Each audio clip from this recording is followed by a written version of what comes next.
یہ واقعہ ہے 12ویں صدی کے شام کا۔ ایک بڑا سلطان اپنی فوج کے ساتھ ایک میدان میں خیمہ زن ہے۔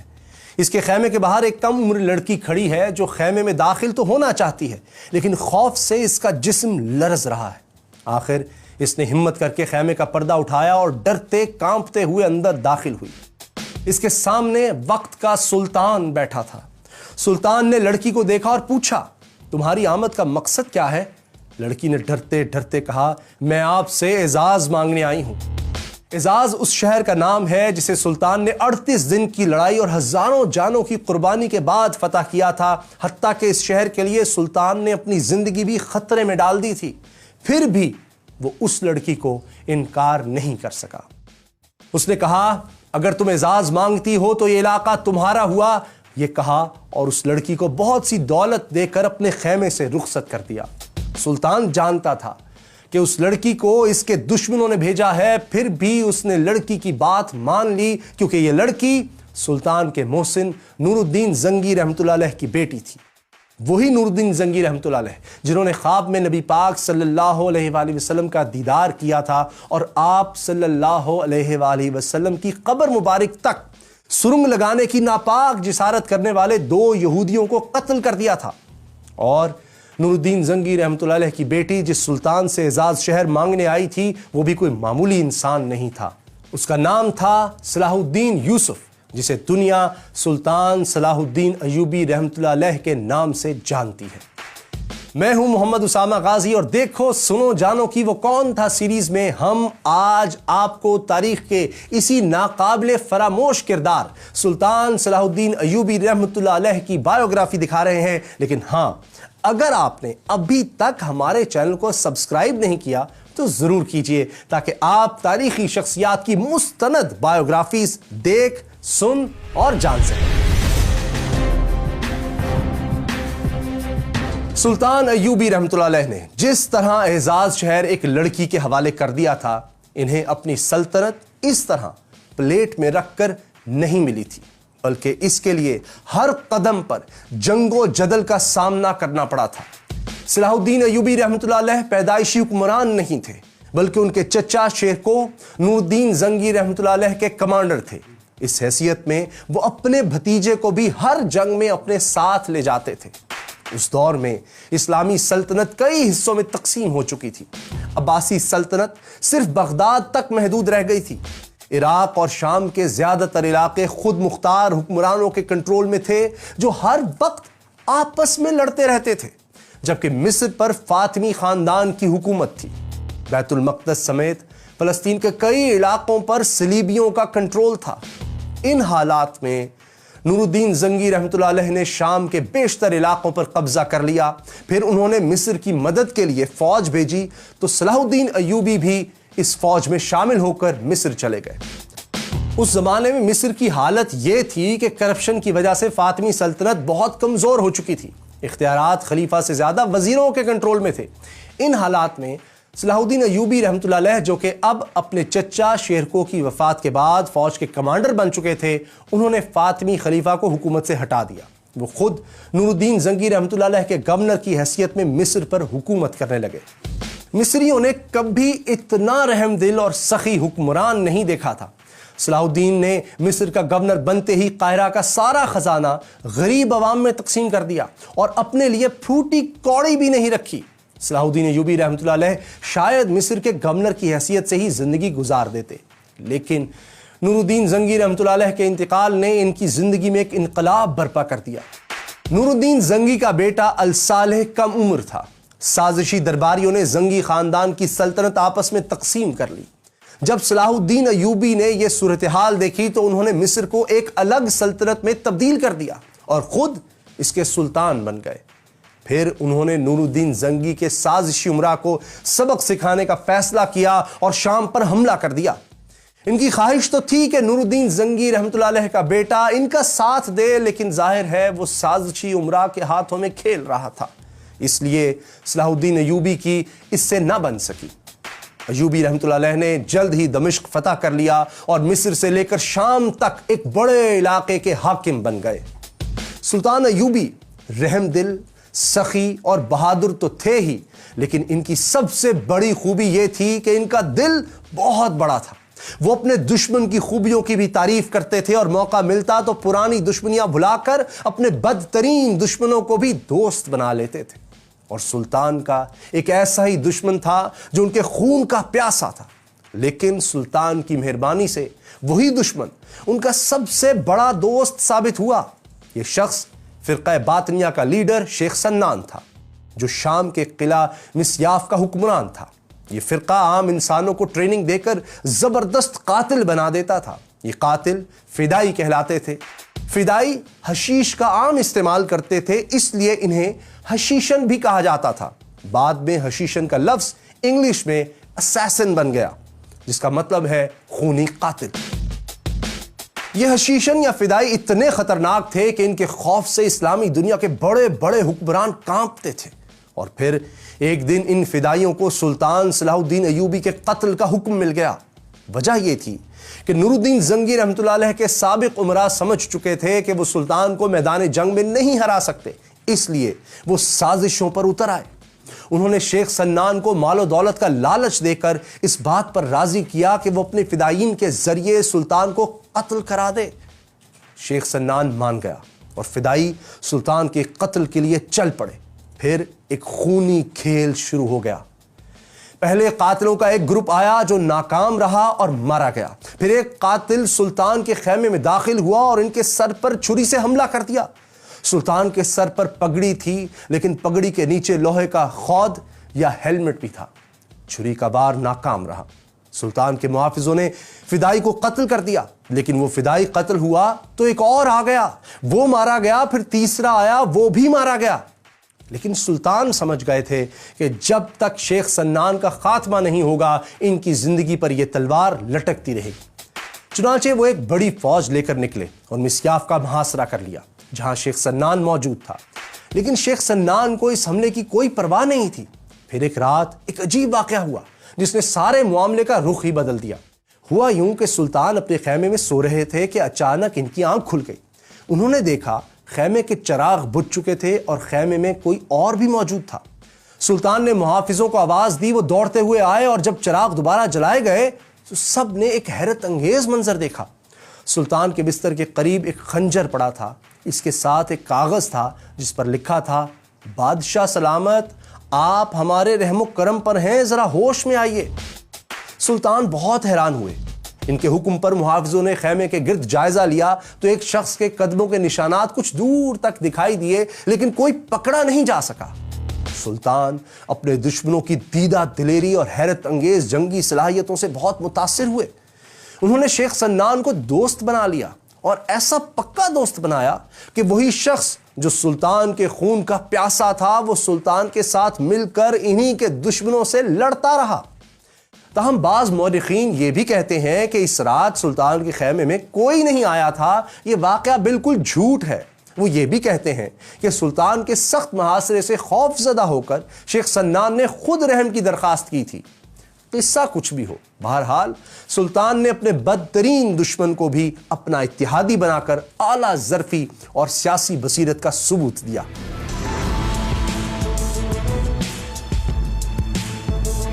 لیکن سلطان صلاح الدین ایوبی رحمۃ اللہ علیہ کے لیے سازشی امراء یا شیخ سنان نہیں، بلکہ فلسطین کی صلیبی سلطنت سب سے بڑا چیلنج تھی۔ صلیبیوں نے 1099 میں بیت المقدس پر قبضہ کر لیا تھا۔ ان کی حکومت کو 1 صدی ہونے کو آئی تھی، لیکن وہ علاقے کی باقی سلطنتوں کے ساتھ امن سے رہنے پر تیار نہیں تھے۔ سلطان نے ان سے صلح کی کئی کوششیں کی، کیونکہ وہ سب کے ساتھ پرامن طریقے سے رہنا چاہتے تھے۔ وہ تو آپس میں لڑنے والی مسلمان سلطنتوں کو بھی متحد کرنا چاہتے تھے۔ سلطان کو صلیبیوں اور مسلمان حکمرانوں دونوں سے ہی جنگیں لڑنا پڑیں، لیکن حقیقت میں وہ دونوں ہی سے امن کے معاہدے کرنا چاہتے تھے۔ ایک طرف تو انہوں نے صلیبیوں سے صلح کے معاہدے کیے، تو دوسری طرف مسلمان حکمرانوں کی ایک کانفرنس بھی منعقد کرائی۔ اس کانفرنس میں طے پایا کہ یہ حکمران اب ایک دوسرے کے خلاف تلوار نہیں اٹھائیں گے۔ ان معاہدوں سے سلطان کو اطمینان ہو گیا تھا کہ اب خطے میں دوبارہ جنگ نہیں ہوگی۔ لیکن صلاح الدین ایوبی رحمۃ اللہ علیہ کے دشمن جلد ہی صلح کے معاہدے توڑنے لگے۔ خاص طور پر موصل کا حکمران بار بار صلیبیوں کے ساتھ مل کر سلطان کے خلاف سازشیں شروع کر دیتا تھا۔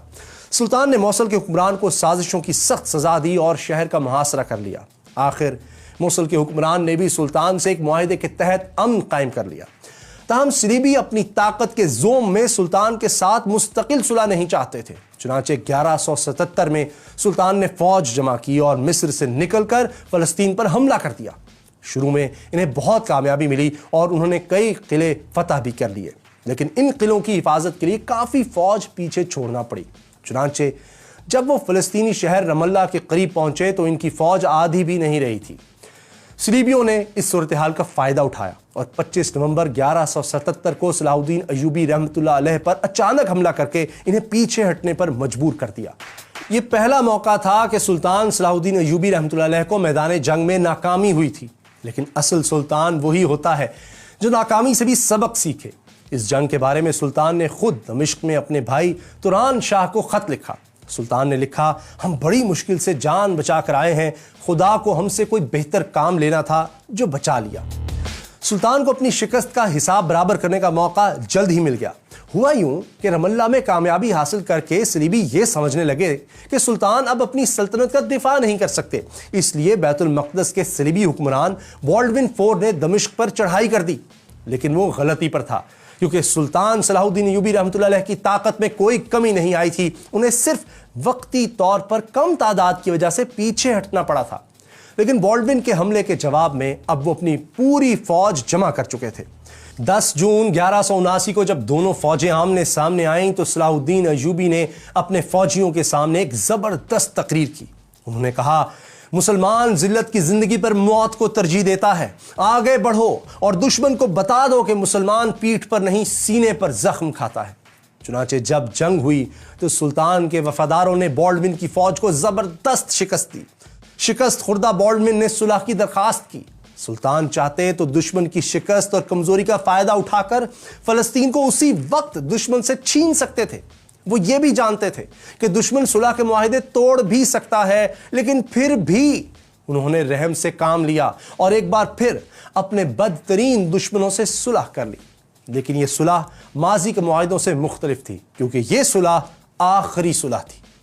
صلح کے بعد چند سال تو سکون سے گزر گئے۔ بالڈون IV 1185 تک زندہ رہا اور وہ صلح کے معاہدے پر بھی عمل کرتا رہا، لیکن کوڑ کے مرض کی وجہ سے اس کی موت ہو گئی، جس کے بعد بیت المقدس کی صلیبی سلطنت بھی امراء کی سازشوں کا شکار ہونے لگی۔ اس دوران بیت المقدس میں گائے آف لوزائنن کی حکومت آ گئی، جو مسلمانوں کا کھلا دشمن تھا۔ اس کے دور میں صلیبیوں نے مسلمانوں کے خلاف پھر کارروائیاں شروع کر دیں۔ ایک صلیبی سردار رینالڈ نے مسلمانوں کو تنگ کرنا شروع کر دیا۔ یہ سردار اس حد تک چلا گیا کہ اس نے مدینہ منورہ میں نبی اکرم صلی اللہ علیہ وآلہ وسلم کے روضہ مبارک کو نعوذ باللہ تباہ کرنے کا ارادہ کر لیا۔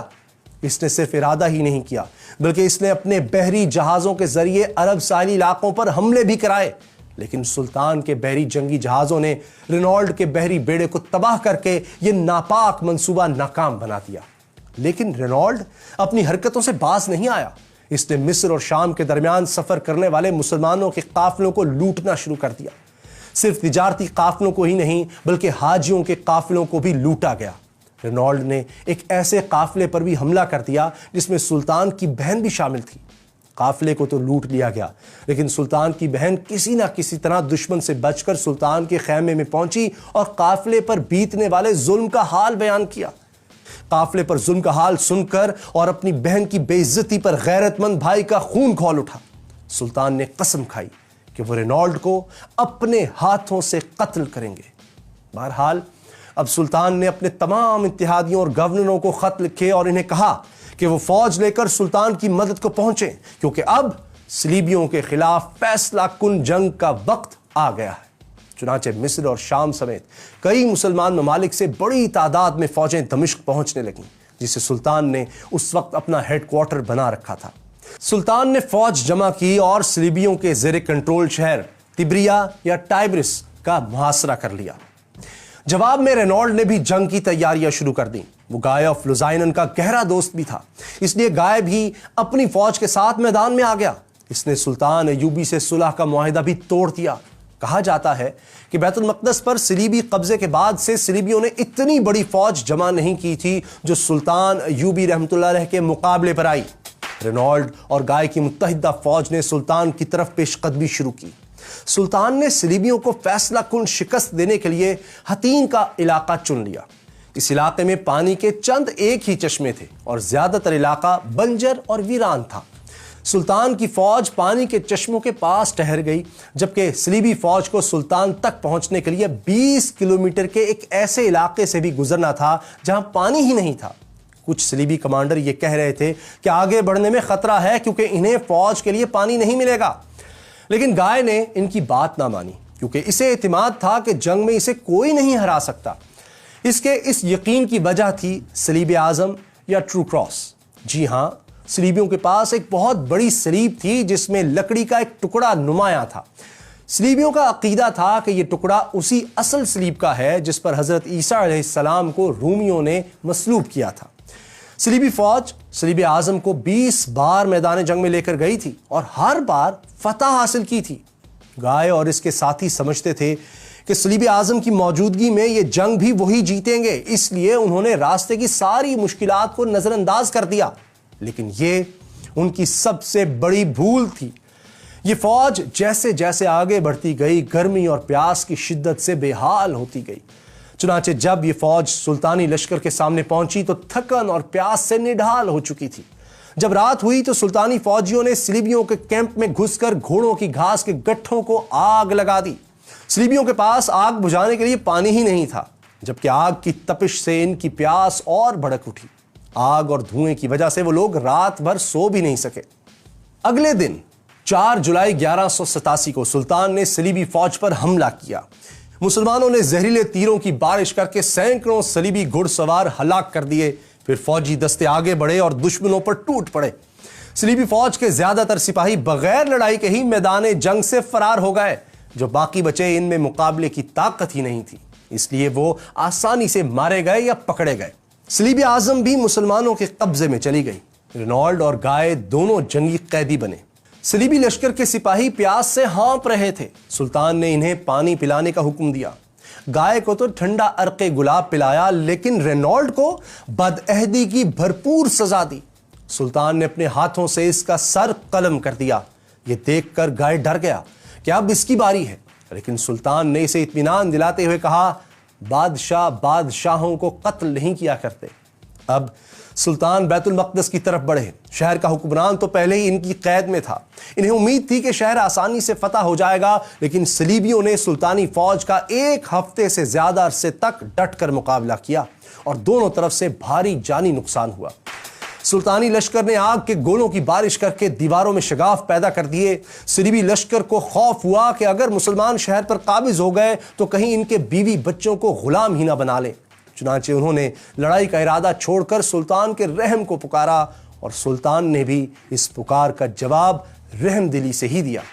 حالانکہ بیت المقدس وہی شہر تھا جہاں 88 برس پہلے جب صلیبیوں نے قبضہ کیا تھا تو خون کی ندیاں بہا دی تھیں، لیکن سلطان ایوبی تو سنت رسول صلی اللہ علیہ وآلہ وسلم پر عمل کرنے والے انسان تھے۔ جیسے نبی پاک صلی اللہ علیہ وآلہ وسلم نے فتح مکہ کے موقع پر اپنے بدترین دشمنوں کو معاف کر دیا تھا، اسی طرح فاتح بیت المقدس نے بھی اپنے دشمنوں کو معاف کر دیا۔ انہوں نے شرط عائد کی کہ ہر عیسائی مرد 10 دینار اور عورت 5 دینار ادا کرے اور آزادی حاصل کر لے۔ جو ایسا نہ کر سکے اسے غلام بنا لیا جائے گا۔ دلچسپ بات یہ ہے کہ صلیبیوں کے مذہبی رہنماؤں نے فوری طور پر یہ رقم ادا کی اور زندہ سلامت نکل گئے۔ مذہبی رہنماؤں کا لیڈر تو ہیرے جواہرات سے لدے صندوق بھی سلطانی فوج کے سامنے لے کر چلا گیا، لیکن اتنی دولت لے جانے والے اپنے پیچھے غریب صلیبیوں کو چھوڑ گئے تھے جن کا فدیہ دینے والا کوئی نہیں تھا۔ یہ صلیبی خوفزدہ تھے کہ سلطان کے فوجی انہیں غلام بنا لیں گے، لیکن سلطان کا رحم صرف امیروں کے لیے نہیں تھا۔ انہوں نے غریب صلیبیوں کو مفت آزادی بخش دی۔ کچھ صلیبی تو سلطان کے حسن سلوک سے متاثر ہو کر اسی شہر میں ٹھہر گئے۔ سلطان صلاح الدین ایوبی رحمۃ اللہ علیہ کی رحم دلی اور حسن سلوک کا ویسٹ بھی اعتراف کرتا ہے۔ یوں 2 اکتوبر 1187 کو بیت المقدس پر صلاح الدین ایوبی رحمۃ اللہ علیہ کا مکمل کنٹرول ہو گیا، یعنی بیت المقدس 88 برس بعد دوبارہ مسلمانوں کے کنٹرول میں چلا گیا۔ سلطان نے گائف لوزائنن کو بھی آزاد کر دیا، لیکن اس شخص نے آزادی کا ناجائز فائدہ اٹھایا اور بیت المقدس سے نکلنے والے صلیبیوں کو ساتھ ملا کر ساحلی شہر عکا کا محاصرہ کر لیا۔ ادھر بیت المقدس صلیبیوں کے ہاتھ سے نکلنے پر سارے یورپ میں کوہرام مچ گیا اور جنگ کی تیاریاں ہونے لگیں۔ برطانیہ میں تو صلاح الدین ٹیکس لگایا گیا تاکہ پیسے جمع کر کے سلطان کے مقابلے کے لیے فوج جمع کی جا سکے۔ یہ اعلان بھی کیا گیا کہ جو لوگ سلطان کے خلاف لڑنے جائیں گے ان کے گناہ معاف ہو جائیں گے۔ جرمنی اور فرانس میں تو خواتین نے اپنے زیور بیچ کر پیسے فوج کی مدد کے لیے دیے۔ چنانچہ برطانیہ کا بادشاہ رچرڈ، جسے شیر دل بھی کہا جاتا تھا، وہ فرانس اور جرمنی کی فوجوں کے ساتھ عکا پہنچ گیا۔ رچرڈ نے صلیبی لشکر کی کمان سنبھال لی تھی۔ مسلمان اور صلیبی شدید جنگ میں الجھے تھے۔ اس دوران صلاح الدین ایوبی بری طرح بیمار ہو گئے، جس کی وجہ سے محاذ پر ان کی فوج کو نقصان پہنچنے لگا۔ سلطان کو محفوظ مقام پر جانے کا مشورہ دیا گیا، لیکن ان کی غیرت نے گوارا نہ کیا کہ وہ اپنے ساتھیوں کو دشمنوں کے رحم و کرم پر چھوڑ کر چلے جائیں۔ اس دوران رچرڈ نے عکا پر حملہ کر دیا، جبکہ بیمار سلطان عکا والوں کی مدد کو نہ پہنچ سکے۔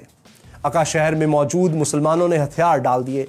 سلطان نے رچرڈ کو پیشکش کی کہ مسلمان قیدیوں کو چھوڑ دیا جائے تو صلیبیوں کی صلیب اعظم انہیں لوٹا دی جائے گی۔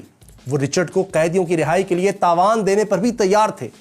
تاوان کی رقم طے پا گئی تھی اور سلطان نے اس کی پہلی قسط بھی بھیج دی، لیکن رچرڈ نے یہ قسط لینے سے انکار کر دیا۔ اس نے بہانہ بنایا کہ تاوان کے حوالے سے کچھ بڑے صلیبی رہنماؤں کو اعتماد میں نہیں لیا گیا۔ رچرڈ کچھ عرصے تک تو بات چیت کرتا رہا، لیکن وہ جوشیلا اور جلد باز نوجوان تھا اور جنگ کا شوقین بھی، چنانچہ وہ زیادہ دیر بات چیت نہ کر سکا۔ اس نے عورتوں اور بچوں سمیت 4000 قیدیوں کو قتل کروا دیا۔ سلطان کو اس قتل عام پر سخت غصہ آیا۔ انہوں نے صلیب اعظم دمشق بھیج دی، جو پھر کبھی صلیبیوں کو نہیں ملی اور تاریخ کے ریکارڈ سے غائب ہو گئی۔ آج بھی کسی کو یہ معلوم نہیں کہ یہ صلیب کہاں ہے۔ بہرحال رچرڈ نے عکا میں مسلمانوں کا قتل عام کرنے کے بعد ایک اور ساحلی شہر جافا پر قبضہ کر لیا۔ صلاح الدین ایوبی رحمۃ اللہ علیہ نے پیچھے ہٹ کر بیت المقدس میں دفاعی پوزیشن لے لی۔ رچرڈ بیت المقدس تک پہنچا، مگر اسے فتح کرنے کی طاقت اس میں نہیں تھی۔ وہ جافا لوٹ گیا۔ سلطان نے جافا کی طرف پیش قدمی کی اور اس موقع پر دونوں فوجوں میں پھر شدید لڑائی ہوئی، لیکن کوئی فیصلہ نہ ہو سکا۔ اس دوران رچرڈ بیمار ہوا تو سلطان نے اس کے لیے شربت اور دوائیں بھیجیں اور خود بھی اس کی عیادت کے لیے گئے۔ رچرڈ کو اب اپنے وطن کی یاد ستا رہی تھی۔ اسے یہ خبریں بھی مل رہی تھیں کہ انگلینڈ میں اس کے بھائی جان نے اس کی حکومت کے خلاف بغاوت کر دی ہے۔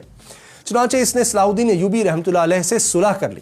صلح کے تحت جافا اور عکا سمیت کچھ ساحلی شہر صلیبیوں کے قبضے میں رہے۔ انہیں بیت المقدس میں اپنے مقامات مقدسہ کی زیارت کی اجازت بھی دے دی گئی۔ یوں یہ لڑائی ختم ہوئی۔ رچرڈ انگلینڈ واپس چلا گیا۔ یوں رچرڈ اور صلاح الدین ایوبی کی 3 سالہ جنگ ختم ہو گئی۔ صلیبیوں کی واپسی کے بعد سلطان بھی بے فکر ہو کر گھر لوٹ سکتے تھے۔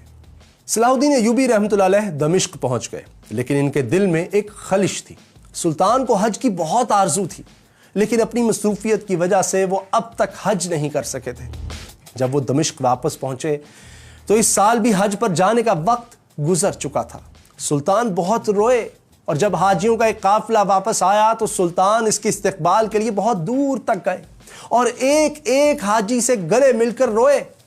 واپسی پر انہیں بخار ہو گیا، شاید انہیں سردی لگ گئی تھی۔ وہ اس بری طرح بیمار ہوئے کہ کوئی ہوش نہ رہا۔ حالت یہ تھی کہ حافظ قرآن ان کے سرہانے بیٹھے مسلسل تلاوت کرتے رہتے، جبکہ دمشق کے شہری روزانہ ان کی خیریت دریافت کرنے گھر کے دروازے کے باہر جمع ہو جاتے۔